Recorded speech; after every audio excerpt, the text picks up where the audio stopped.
Chris Cuomo here. Welcome to NewsNation, where right and left come to be reasonable, and it is reasonable to see the rise of extremism in our politics and our people. And here at NewsNation, we resolve to fight it, not feed it. So here's the moment we are in. I just said I don't think there's any good answer, meaning what? Meaning a perfect answer, meaning a clean answer. Okay? Most of life's most difficult decisions, let alone when war is involved, are going to be fraught with context and nuance and chance. Okay? Here's the moment. Bombs are dropping on Israel after they launched another assault on the regime in Iran. The region is at war. American air and sea assets are moving and quickly to the region, reportedly to protect troops there. And I don't think many Americans understand how much exposure we have in that region. However, those troop movements could change in terms of their intention. The question is, should it change? President Trump has two questions to answer. They may be the most weighty ones of his administration, maybe of his life. Zero hype. The first question, does America have to stop the regime in Iran from enriching uranium? Yes or no? You could say no and not be absurd, as some MAGA folk on social media suggest. Israel could be left to it. Also, there are plenty of bad actors that have nukes already. Russia, China, Pakistan, North Korea, they all have nukes. And for all the saber rattling, there's been no mutually assured destruction, at least not yet. Now, a no is not a free answer. A no creates risk. Israel doesn't get it done. Or worse, the regime gets a nuke, and once they do, they use it. The counter, well, the other countries haven't used any, true. But no other country openly declares death to America. That's what the regime in Iran does. That's what makes it special. No other country with nukes is led by a toxic form of Islamism that seeks to annihilate Jews and the West. That's us. That reality takes us to the other answer. Yes, America needs to stop the regime in Iran from enriching uranium. But how?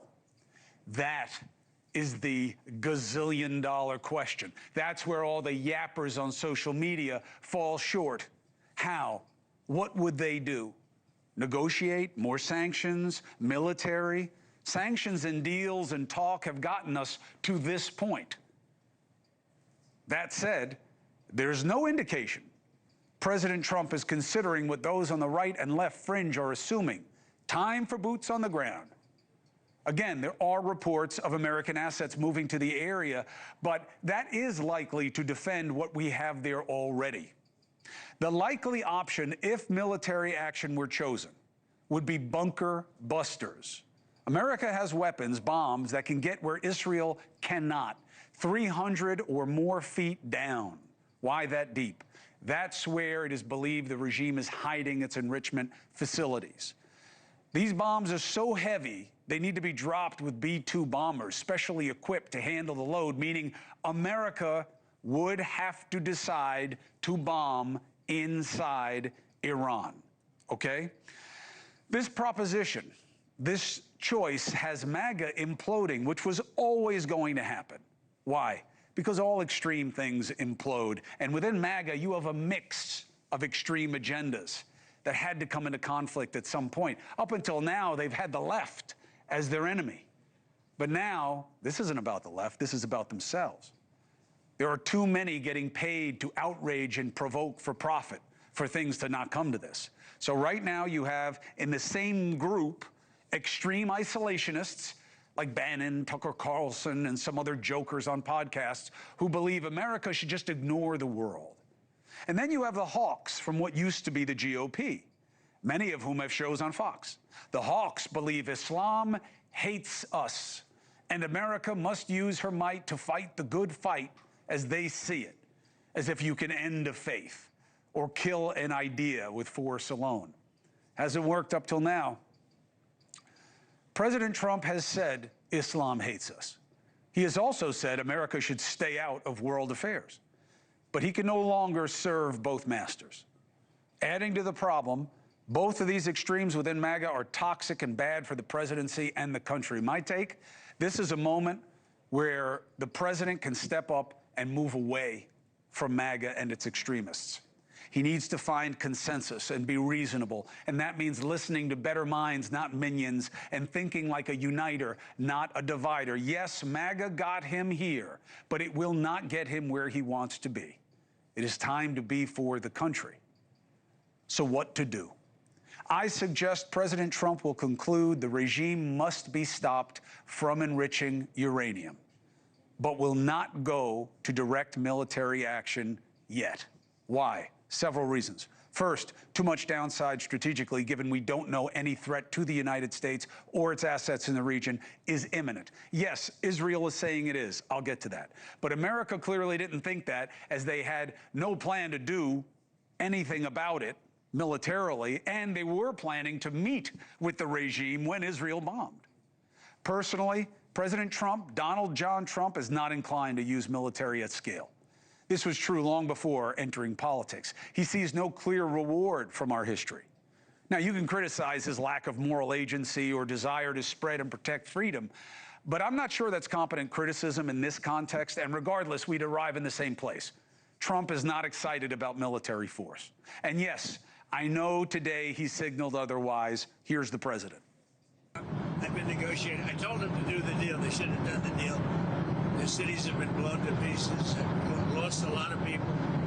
They should have done the deal. I told them, do the deal. So I don't know. I'm not too much in a mood to negotiate. My suggestion, this president says things often for effect. What is true about tariffs and deportations is much more true here. What President Trump says is not set in stone. The president's advisors believe Iran can't take the tenderizing from Israel for long, and that there is a chance to sit and get a deal. At a minimum, using the military would be better accepted by our allies if the world knew the regime was given a chance to talk, after ignoring the deadline America already set, after breaking the deal that it made not to enrich past a certain level, which it has according to the monitoring agency. So that this was the regime's choice to be forced. A bonus in this approach, the president will be agreeing with the majority, if not all of MAGA. A poll last week found overwhelmingly Americans support not military action, okay? Only 14%. America, in the majority, supports something else, okay? You know, diplomacy, whatever else you want to call it. Over 70%. So what are the X factors? How close is the regime to a weapon? The president's own people previously told him that the regime wasn't even trying. That came from his director of national intelligence, Tulsi Gabbard. The IC continues to assess that Iran is not building a nuclear weapon, and Supreme Leader Khamenei has not authorized the nuclear weapons program that he suspended in 2003. The IC continues to monitor closely if Tehran decides to reauthorize its nuclear weapons program. The president seemed to find that assessment less than intelligent today, insisting he doesn't care what she said back in March, that Iran is very close to getting a nuke. But is that because, as President Trump did with Putin, Trump is choosing to believe another leader instead of his own people?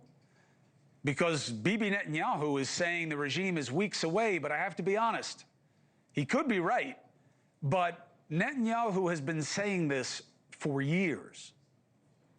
From there, it's only a few months, possibly a few weeks, before they get enough enriched uranium for the first bomb. That would place a militant Islamic terror regime weeks away from having the fissile material for an entire arsenal of nuclear bombs. They have the wherewithal, the stored up, preserved knowledge to make a bomb very quickly if they wanted to do it. Yeah, I know. It was only 7 years ago. It looks like 47 for me. This job ages you, okay? What's happened in life has aged me. But there's also a wisdom in it and an experience. I've heard this before. And it doesn't mean it's not true now, but you got to think about that. Now, the next option.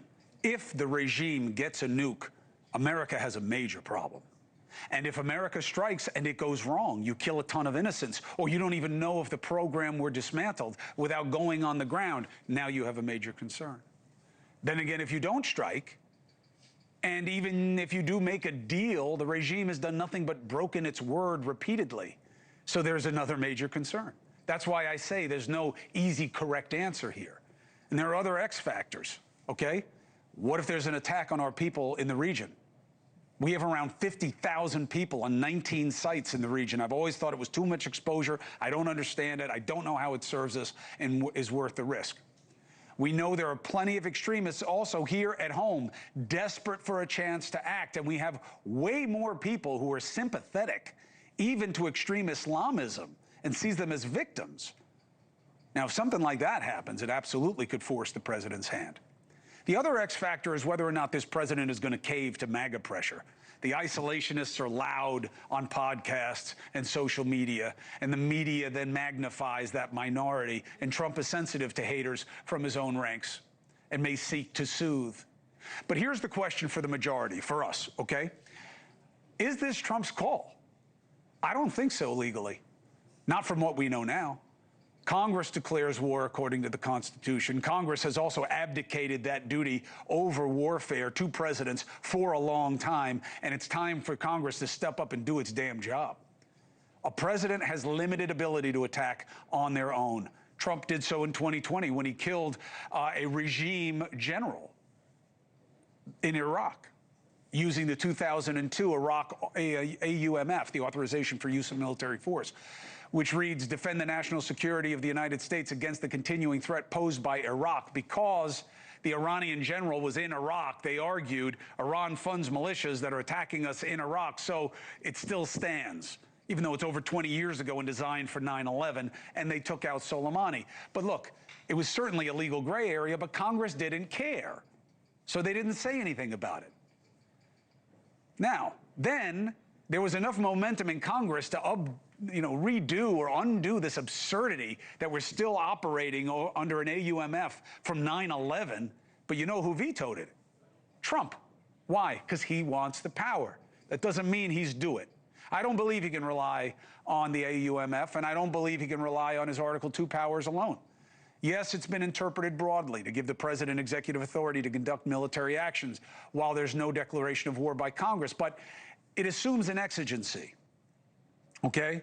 And that exigency, that understanding, that assumption was codified in 1973 in the War Powers Act, which clearly limits the president's ability to use U.S. forces without congressional approval. Now, the condition is there's a national emergency considered created by attack upon the U.S., its territories or possessions or its armed forces. We don't have that. And I know people want to say an emergency is subjective. It's not that subjective. Now, I get that seeking Congress approval is tedious, but I got to tell you, Congress should be doing it on its own. It should be telling the president and passing a resolution to say, we think you need to come to us about this, okay? And they're not, and I think that's cowardice, and I hope you see that. And I get that it's tedious for the president to have to go to Congress, but welcome to democracy, okay? The system was set up this way for a reason. A president has to come to them. He needs to show proof if there's something imminent, okay? If Trump is smart, he would want Congress in the mix. The risk here is great. It is great enough to share the burden with the people that the Constitution set out to share it, okay? The question as to who makes the call also makes a sudden military move by the United States less likely. But make no mistake, I took a lot of time on this tonight because it deserves the time.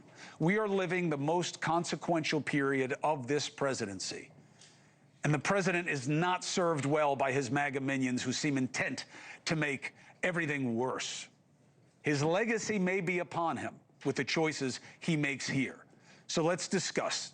We've learned that American commanders are putting troops on high alert throughout the region, as they should be. Why? There are new reports that the regime is preparing missiles for a retaliatory attack on U.S. bases, and we have so many people on so many sites. The American State Department just announced the embassy in Jerusalem is closing, but we can't remove our footprint entirely. We are exposed. So there are signs the U.S. is preparing to become more deeply involved, if only defensively. Thank you for watching. Subscribe below and download our NewsNation app right now on your phone, and you will get fact-based, unbiased news for all Americans.